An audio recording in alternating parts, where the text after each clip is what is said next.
Nick. Okay, go ahead. But I used the word sick with my dad while like I was sick with my dad, and he spent a month like he thought it was the most novel thing that he'd ever heard in his life. He spent a month, Jeff. Like all of November was just, that was a pretty sick ride. Would you say that burger was sick? Speaking of sick things, Nick, No, sorry. I mean we are, Nick. We are recording. And speaking of sick, Nick, I did not. Okay, so we did the naming episode, and we landed on the Secret of the Ooze, which is a little bit of it's out of place number wise, but I feel like in place spiritually. It's spiritually correct. Yes. we just went in a non-linear order here. Okay, we went because we skipped the second Three Ninjas movie. Right. So, yeah. I mean, you gotta do what you gotta do. But Nick, like you gave me some time before we recorded, and I wanted to catch up on the Secret of the Ooze, just to remind myself about it, and if it was a thing that I had any relation to at all. Nick, I forgot that it was a thing that I watched nigh religiously when I was a young kid, and literally man. The amount of things that I remembered from this movie, but at the beginning of the movie, Nick, they're going through, and I wish that we as a society could agree on anything as much as the people in the intro agree of their love of pizza. Are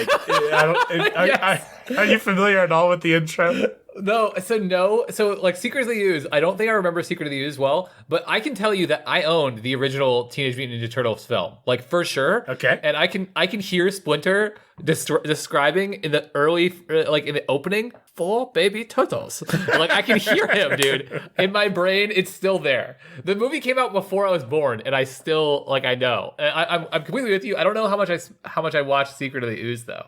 I didn't think that I had really caught on to it as much as I actually did, but there's the Go Ninja Go song, man, it was so 90s, watching the beginning of that movie. I love that era of 90s movies. I don't care if it's if someone told me oh yeah, the IMDb rating for it's 4-star or 4 out of 10 or whatever, I'd be I don't care. I want to watch it. It doesn't matter if it's a bad movie. All right, well, we're about to start this thing, but before we start it, if you're not into this podcast, a backup option is to go watch Secret of the Ooze, or honestly, any 90s Jeff, Teenage Mutant Ninja Turtles movies. Or Jeff, don't send our viewers away. We can't compete with That's true. Ninja Turtles before I give any more glowing endorsements, we should probably get started.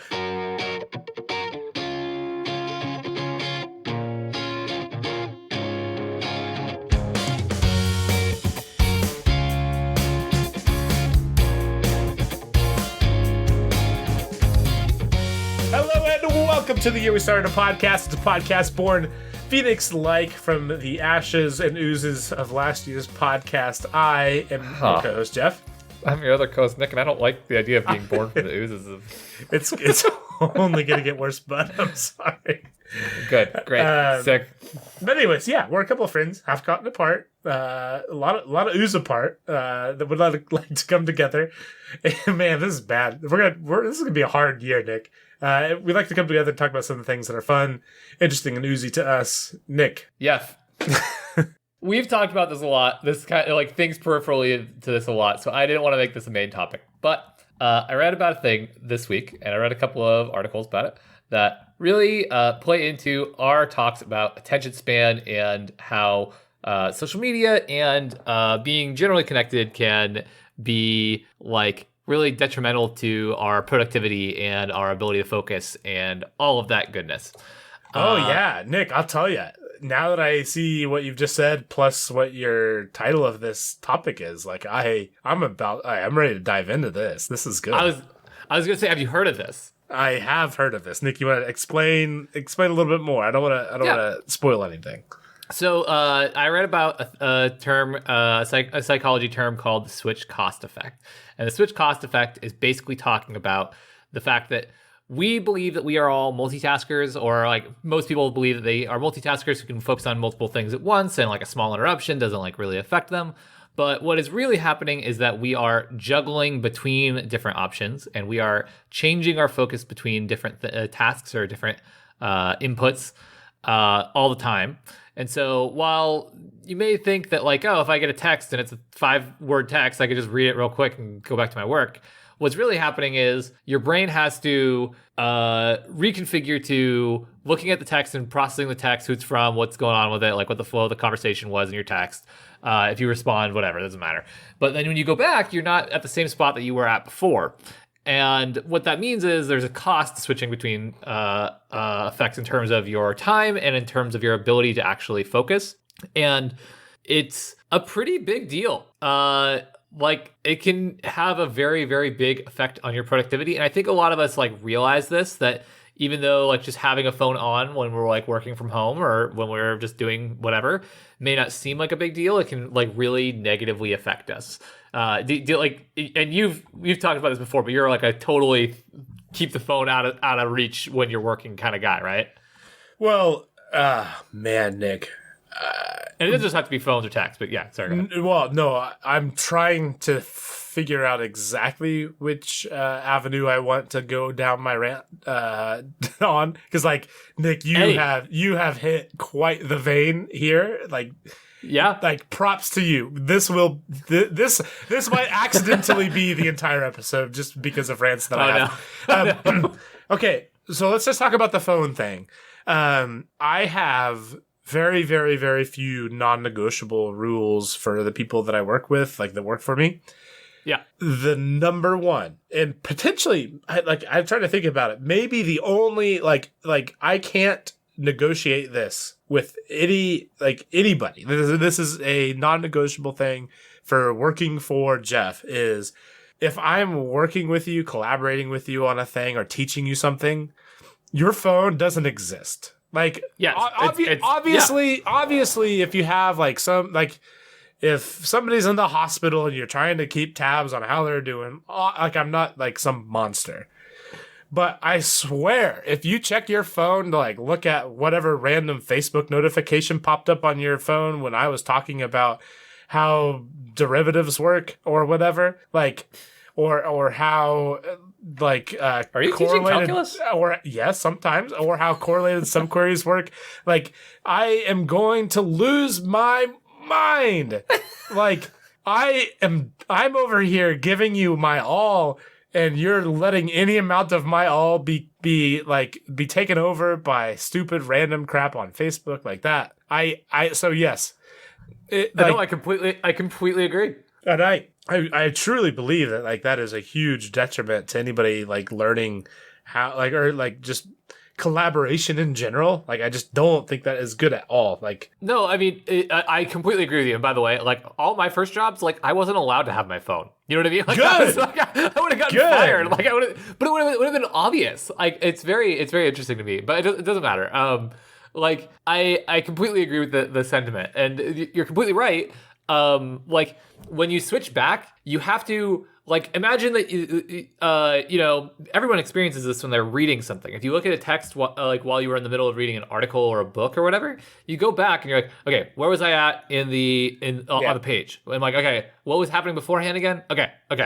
But all of that was probably more time than it was when you were just looking at your phone for 3 seconds. The 3 seconds on your phone is less important than the 5 seconds it takes you to like recalibrate and figure out where you were in the book.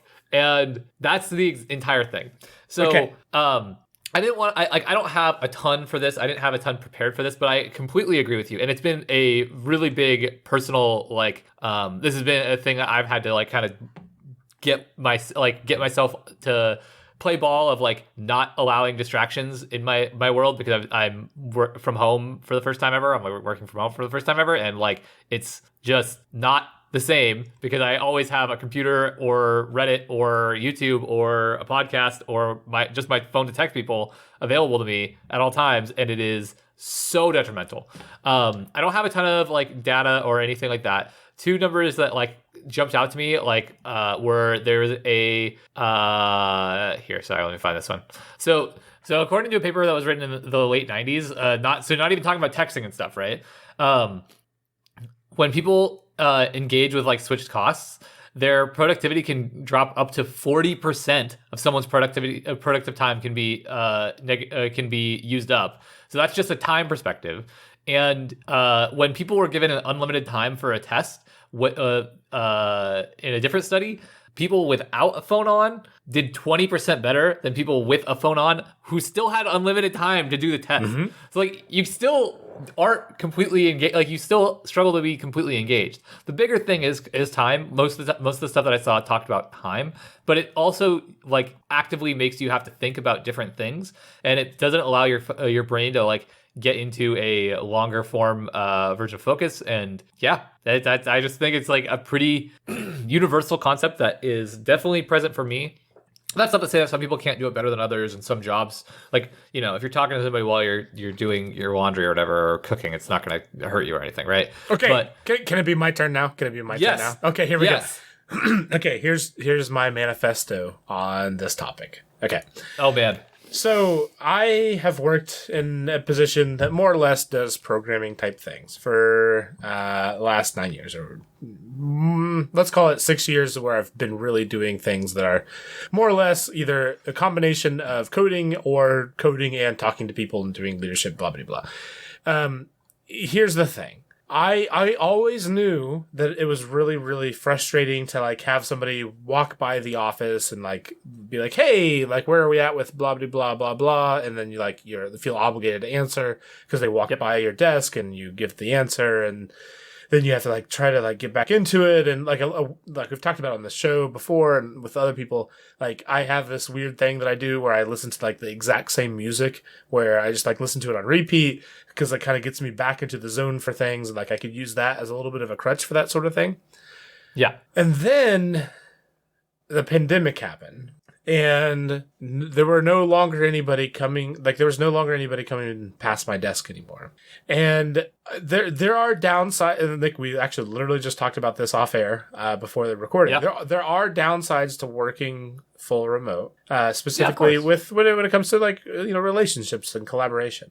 But when it comes to actually coding things or getting things done in general, it is like I especially realized this when we first started. It was a superpower to be able to just work at home.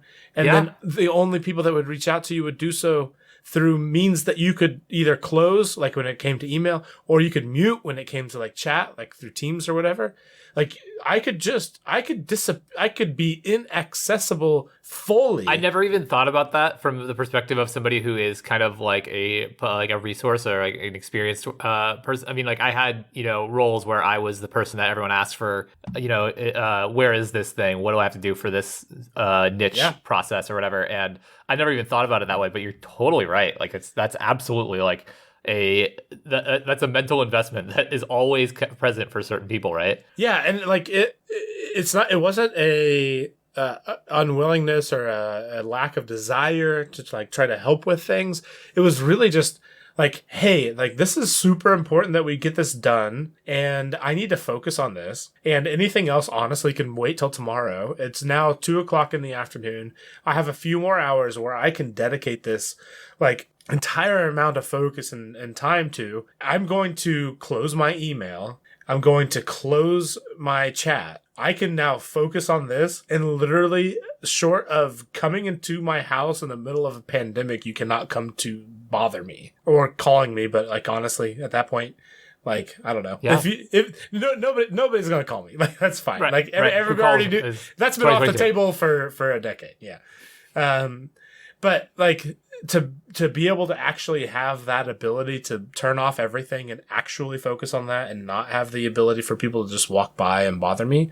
And it's again, I don't mean that in a negative sense of like, oh man, they're so bad or terrible to bother me. Like it's all things that I want to be bothered by. That's the problem.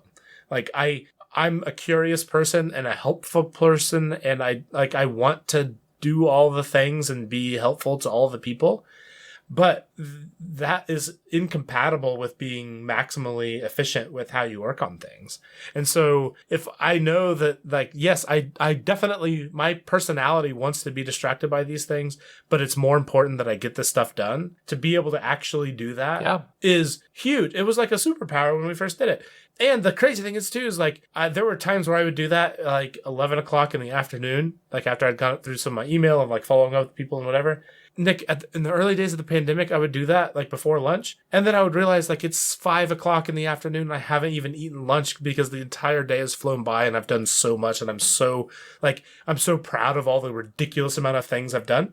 And it's all because of what you've brought up. It's all like switching not having costs. to divert your attention every 5-10 minutes. Like, yeah, absolutely. Because when it comes to programming, especially, like it takes you a good half hour to really get into it, like to really get everything. Like the funny thing is a lot of things in programming, all of the like calculations and like loading of data and stuff like that I deal with, like it all gets loaded into memory. And for like the things that I do, it feels very much the same way. Like you have to get all this stuff loaded up into memory. Like you can't be reading it off of some cold storage. Like it needs to be actively in your memory, like a thing that you're working on actively. Yep. And that's really hard to like get it all up there so that then you could actually be working off of it in memory and not have to like go back and look and read and figure out. Like it's a big challenge. Absolutely. And so I'm a huge, like switching costs are so underrated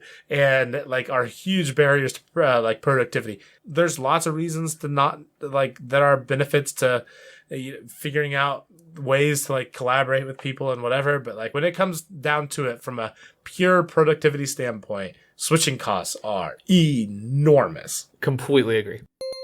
Okay, Nick. So I think you've already admitted to this. You don't know what the name Temujin means, do you? Nope. I've never heard of this. This sounds like a made up word. No, that I shouldn't say that. That's not right. It sounds like, well, one, all words are made up, Nick. Shut up. Got him. Got myself. Hey, good job on not making me have to bleep you out at all. I appreciate that. Thank you. It sounds like a not English word. Am I right? You're very, very right. It is the given name for Genghis Khan. So that's where we're at today, Nick. We're talking about Genghis Khan. We're talking about Genghis Khan. Kind of like, Nick, I'll tell you what. Like, here's the thing. This is like a sort of thing where I did a lot of research. It's kind of interesting, and then I just kind of went down like some wild like rabbit holes of like just the weirdness of our perceptions of time in general. But we'll get to that. I don't want to spoil it too much because I like that. I just want to like we're just going to go down the little Genghis Khan lane, talking about we're gonna touch on a couple of things that I think are interesting, and then we'll hop into we have a little quiz at the end. I guess that's how we'll wrap things up. Okay. So, Nick, the Roman Empire. What percentage of the land do you think the Roman Empire took up for? Well, guess what? We just dove right into a fake quiz. This is a lot. They had a huge amount for a while, right? Like they had like a massive amount of Europe and Asia for a while, right? They did. They did. Do you want to take a guess at the entire? Like, okay, Nick, I'll let you know. Spoiler: the world be big. True. What percentage of land mass did the Roman Empire cover? 40 or 50%? About, if we round up, 4%. Oh, yikes. Okay. Yeah. Okay. Yeah. World is big. Maybe this is lies. I do want for our listeners. I did look this up at a couple different sources, but the internet is weird, where just one source might also be the source for all the other sources. So maybe this is bad. Maybe this is bad. I think it's true. The Mongol Empire, which is the one that Mr. Genghis Khan was the leader of, and successors were leaders of, took up 17 or 18% of. We think of, at least, maybe this is just my perspective, but I feel like I heard a lot of the Roman Empire over the years. Not so much about the Mongol Empire, despite it being like 4 to 5 times larger. Yeah, true. Like literally they conquered most of Eurasia, which, especially going back through doing some of this fact checking. I mean, Eurasia's really big, Nick. That's a real big area. There's actually some estimates that so I guess before I dive into it, I should ask Nick, what is, as the layperson's perspective? What do I know about Genghis Khan? Yeah, let me know what your perspective on Mr. Genghis Khan is. I know that he's Mongolian, and I know that he that he's kind of depicted as like one of the great villains in human history, like one of the leaders who killed like a massive amount of people. I assume these are like people that he conquered and that were lost in or that died in war. I don't know anything. Oh, and also like what isn't it say that he had like 1 trillion kids, and that's like it. That's like literally the extent of my knowledge about him. I can tell you what decade he lived in, or a century that he lived in.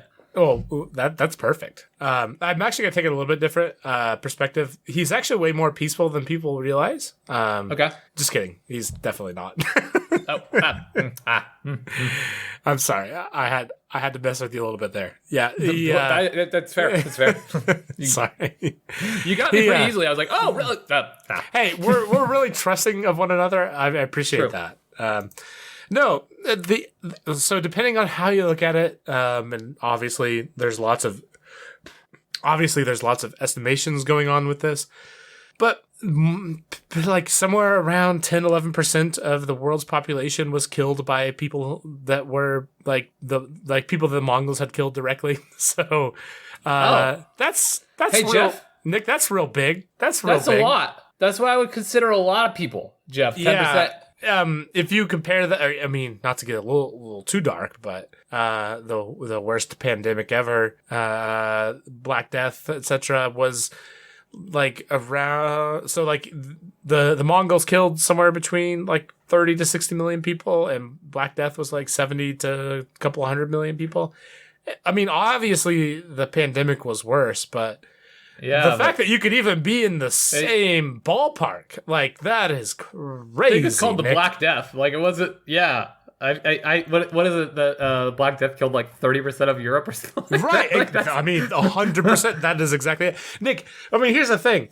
You know, not to get too dark. One of the ways that they killed so many people, Nick, they were notorious for finding people that were dead with different diseases, including Black Death during the plague, and they would like just toss them cadavers into different places to spread the disease. So they were all about like biological warfare well before that was a thing. That's great, right? That's not very nice. That's not very nice at all. I dislike that. No, it's not. When I was doing this research, I'm laughing. It's not that it's funny. I'm laughing because it's just ridiculous. But I just want to read this one sentence because it's just buck wild. According to a study by the Carnegie Institute for Science's Department of Global Energy, the annihilation of so many human beings from the city under Genghis Khan may have scrubbed as much as 700 million tons of carbon from the atmosphere by allowing forests to regrow in previously populated and cultivated lands. He's an environmentalist. Yeah. Thanks for the contribution to helping curb global warming, I guess, question mark. He's an environmentalist. He's very ahead of his time. The fact okay, that people... Okay, go ahead. Is he fundamentally different from Thanos? We've... Sorry, go man. No, just the thought that historians after your death will measure your impact on the planet in carbon emissions is freaking wild, Nick. Yeah. I mean, obviously not in the direction that you would want to have it, but if you could have that sort of impact on the planet, man, that's crazy. Unfortunately, yeah. The positive impacts had to be measured in carbon emissions reduction. The only way to talk about his humanitarian efforts is through carbon. A thing he didn't know was a thing because he lived not now. So, yeah. Yeah. I mean, I have a whole thing on here that I could go through. His life was weird and hard and etc. But I don't know. In those days, it was hard. I don't even want to give any more years because that's my favorite part at the end here. So Genghis Khan, super crazy. There are lots of things, statistics that you can find about him. The everybody in the world is related to him or whatever that you had kind of like alluded to. Like there are some like some genealogy theories about that sort of thing, but I think which is interesting. I mean, yeah, it's interesting. Like probably a lot of people are super related to him or have him as a common ancestor. Wild. But yeah, pretty wild.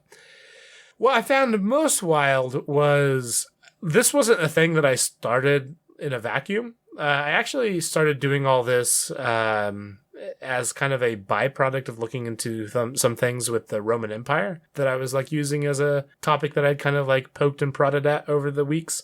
And I just kind of abandoned, but this is a thing that I thought was interesting.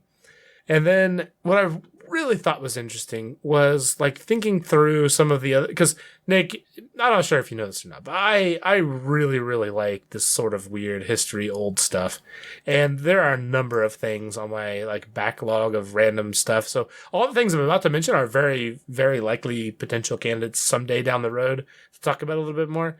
But the weirdness of time with these are, for me, incredibly interesting because I have a very, very hard time of like keeping straight, like when these sort of things happened and placing these sort of things in time and like thinking through like the just how odd the distances they are. Like, cause I don't know, like I play games like Civilization and I feel like it all should follow some sort of linear timeline, but that's just not how the actual world worked, especially like pre, 200-300 years ago. When you say that, do you mean that like there was a lot of stuff that overlapped? There was also a lot of stuff like a lot of gaps in like or like not gaps, but like I feel like everything pre like 1500, 1600 is like the same. Everything like from like the Greek I don't know from ancient Greece to like 1500 is all in the same time period in my brain. It's all the same. Like I couldn't delineate at all between something that happened in like 800 BC or 880 and like 200 BC. So that sentiment is my exact thing I'm keying on. Is right. There are things that I feel like I can place within 100 years for the last like 500 years. But then if you go any farther than the last 500 years, I'm as likely to be accurate as I am to be off by 3,000 to 5,000 years. And I did not realize how bad at that I am. It's like, Nick, when did the telephone get invented? Oh, it got invented in 1900 or maybe it was 400 BC. Like, that's how bad it is. Right. So, Nick, there are a couple I have 5 civilizations, I think. And I want to read them off. And I want you to tell me, like, we'll go through it together and see, like, how you would put them in order time-wise as far as the beginning and ending of them. Okay? Is this an okay way to end our podcast? Sure. Let's do it. Okay. So, our first one, I'm going to do the first 2. So, the Mayan Empire and ancient Greece. I think they're both around the same time of pre in BC. I think freaking you said the Roman Empire, right? No, the Mayan. Mayan and ancient Greece. Mayan Empire and ancient Greece. Yes, because the Roman Empire is around the turn of when we start measuring it. And anyways, ancient Greece, so it's like, what, 300 BC-ish or something like that. And I think Mayan Empire is in that same time period, maybe a little older. I'm going to guess older. When do you think they kind of came, like, they were no longer existent? Like, what was their ending chapter? Because that's the thing with some of these, they do overlap a little bit. So Mayan Empire, you don't need to give a year, but Mayan Empire or ancient Greece, which one would you put in which order for those 2? For when they end? For when they end, yeah. I think ancient Greece ended first, because I think ancient Greece ended like before. I think ancient Greece like got folded up into the Roman Empire, and I don't think anything of the sort happened to the Mayan Empire. So I'm gonna guess also Mayans lasted longer, but started at a similar time. Listeners, if Nick cheats and Googles things, I will hear it because he cannot type quietly. Yeah, I type like da, da, da, da. Okay, so so you have Greece and then the Mayan Empire, and then we have 4 more here. Okay. Yeah. Where would you place Egypt's end between those? Or yikes. with those two? Before them both, after them both. I mean, obviously Egypt still exists, but I mean, like, no. The Egypt we're like talking about, ancient Egypt. I'm sure it's gone through many iterations that I know nothing about. Okay, so I feel like I've heard things about ancient Egypt, like ancient Egyptian like pharaohs and crap like that, interacting with ancient Greece. So I'm gonna assume that it's in the same time period. Probably a little older than Greece, and probably ending around the same time, so still before the Mayan Empire. That's my guess. I don't want to spoil any of this, Nick. Yeah. But you're kicking ass right now. I'm kicking ass. Let's go. Let's go. Like, those are, like, all, like, super great. Like, you're really doing great. I'm really proud of you, Nick. This is all based off of that single, like, anecdotal thought of, like, I'm pretty sure that, like, there was interaction between ancient Greece and ancient Egypt, right? Yeah. Is that true? Nick, here. Okay, here we go. Okay, sorry. No, you're good. I'm going to combine these two. They used to be 2 different ones, but, like, you're doing so good, and honestly, I feel like this is more or less the same thing. The Incan and Aztec empires. Oh, well, you've lost me. These could be from, like, I know nothing. I have nothing. I mean, this... I'm going to assume that they are similarly older that they're both older than than ancient Greece. Okay. And I'm going to guess that they both ended... Oh, crap. I don't know. I wasn't going to make you say it, but now you have to. You started to say it. I want to guess. I'm going to guess that they both ended after ancient Greece and ancient Egypt. But before, I don't know. Wait. Yeah. Hold on. When do they end? Do they end before Greece, Egypt? Because right now you have Greece, Egypt, Mayan as your order. Yes. And it is correct. In terms of when they end, right? In terms of when they end, and it is correct. Okay. I'm going to say they end before the Mayan Empire, but they start before as well, is my guess. Okay, so they end before Mayan Empire. Yeah. Okay. I'll tell you, that was better than what you had originally said, because you originally said before Greece, and that was not right. I say before? I meant to say after Greece. I don't think of ancient Greece as actually lasting that long. I think it, like, am I crazy? I feel like, in the grand scale. Nick, in the grand scale, it lasted wicked long. Wicked long. Okay. Okay, so Nick, let me double check. Okay, I don't want to say anything. Okay, let's do the last one I have on here. So we have Greece, Egypt, Incan, Aztec together, and then Mayan. That's the order you've given me. That's the order for ending, and I assume it's the same. I assume it's probably the same for starting, but you know. I think it's hard. my guess was that my only other thing outside of that was my thought was that the Mayan Empire lasted longer. I think it started before Greece, but now I'm doubting everything I've ever thought in my life. It's fine. Where would you place the Roman Empire as far as ending, as far as we know it? Like, obviously, you can kind of... I mean, Rome still exists. Starting after all of them, and ending. I'd say ending after all of them. I'd guess ending after all of them. Okay. I feel like we know more about the Roman Empire than we do about any of the other ones, and that makes me think that they're more modern. But I don't know that as a fact. Okay. And my high school test taking and college test taking stuff here is trying to use context clues of what you're saying, and I'm kind of ignoring that thought because I'm like, no, that's not actually how I think. If you ask me this without Jeff without this sequence of questions, I would think that the Roman Empire was more modern than all the rest. So honestly, I think this is indicative of why this is so weird for us. Your big misses here are on how recent the Middle America's civilizations are. Okay. The Mayan Empire lasted until 900 AD. What? But Nick, the big swing and a miss here is the Incan and Aztec civilizations lasted until the 1500s. Wait, what? And that to me was what felt so wild. That doesn't make sense. That doesn't compute in my brain. And the thing about them both, the Incan and Aztecs, it wasn't like they were like really long things. They both started like the 1300s and 1400s. Like it was a quick burn for those civilizations. And that is really hard for me to like wrap my mind around, because like we have like culturally significant films that are like that picture those as like big ancient things that are in the same vein of other stuff that is ancient stuff, and like it's I mean it is old for sure, but it's not like it's not ancient Greece, ancient Egypt. No, it's a completely different thing. It is literally. I mean, did they have European contact then? I think that's what was the end of that. Yeah, I think. Wow, maybe that's wild. I would not have guessed that. I would not have guessed. I mean, it's because freaking Columbus was alive in the 1400s, right? So like, that's wild. I'm looking just to be sure.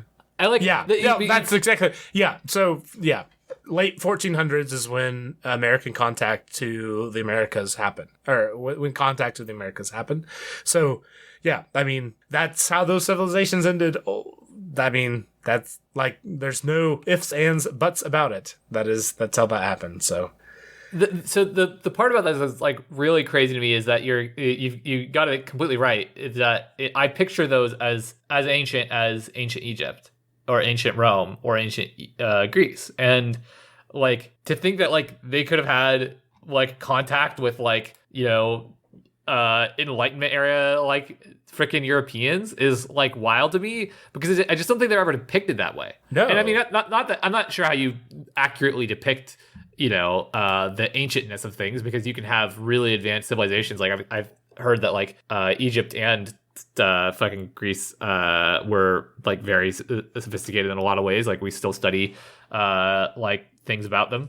Yeah. And but at the same time, I just think of them as antiquity, not remotely modern. Well, I think it's interesting just to think about how much that like really highlights the fact that to the victor goes the right to write the history books, because like totally it definitely does not feel like that those are treated the same way that the other historical civilizations were. And I mean, again, I don't want to get too like, you know, depressing about it, but like it's probably don't want to like paint ourselves like if I had to guess, we probably didn't want to paint ourselves in like super bad light. And I mean, those were all civilizations we made have an end date on that Wikipedia page from very not very great ways. And yeah, it just I don't know. It's very interesting, because I feel like for me in my mind, before I went through all this process of looking stuff up and like reading through all this, and like it's all stuff that we all knew, like it's all like openly available and whatever. But I personally did not think of the Aztec Empire as something that was something, you know, 500 years ago. For me, that was 2,000 years. That was 1,000 years ago at the If you'd asked me if it was AD or BC, I would have guessed BC, and I would have been off by 1,500 years.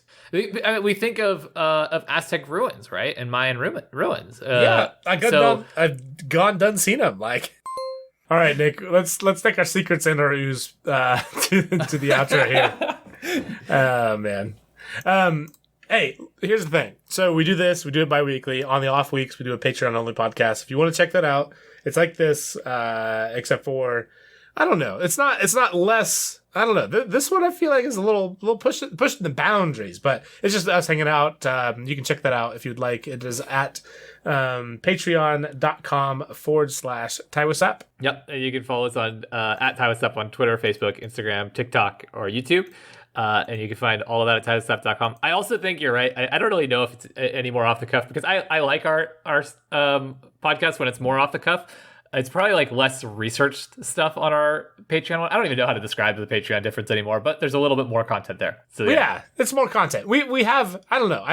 Here's the thing, Nick. It's fun to talk to you about random things that we think of, like we actually take the time to think about. And so I feel like we've done that a couple times. Like I actually spent a little time thinking about the things. Anyways, yeah. I used to always say that it was less prepared. I don't know that it's more prepared, but it at least has. Wow, we're gonna cut this. This is not a great rating endorsement. Anyways, Nick, I almost read your part of the outro, but you already know that you can follow us at all those places. Nick, thank you so much, sir, for potting with me. You're welcome. This has been the year we started the podcast. Thank you all for listening. Ba-dum. Ba-dum-bum.